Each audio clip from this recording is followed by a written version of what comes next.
22ला आदरणीय शिंदे साहेबांनी जी भूमिका घेतली त्या भूमिकेमुळे भाजप सत्तेमध्ये आलं, भाजपला सत्तेमध्ये चांगला वाटा मिळाला। शिंदेंमुळे भाजप सत्तेत आली आणि भाजपाची ताकद वाढली। मंगल प्रभात लोढांच्या वक्तव्यावरून शंभूराज देसाईंची प्रतिक्रिया।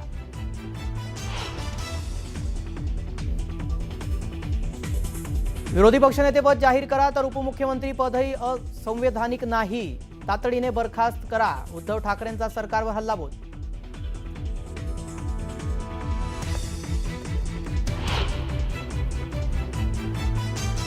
पार्थ पवारांना माफ केलं तसं आमच्या तपोवनातल्या झाडांना माफ करावं।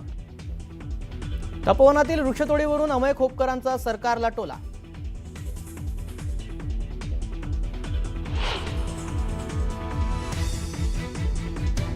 मालाडमध्ये आरोग्य प्रशिक्षण केंद्राच्या लोकार्पणाआधी काँग्रेस आणि भाजप कार्यकर्ते आमने सामने। गोंधळानंतर मंत्री लोढा आणि आमदार असलम शेख यांनी एकत्र केलं लोकार्पण।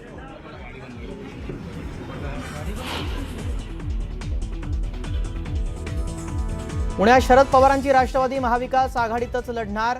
पुणे मनपात दोन्ही राष्ट्रवादी एकत्र येणार नाही, शरद पवारांचा प्रशांत जगतापांना शब्द।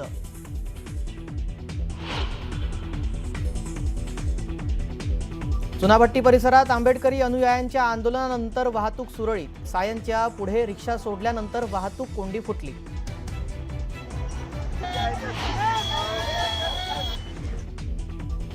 डॉक्टर बाबासाहेब आंबेडकरांचा आज महापरिनिर्वाण दिन। राज्यपाल, मुख्यमंत्री, उपमुख्यमंत्र्यांनी चैत्यभूमीवर महामानवाला केलं अभिवादन।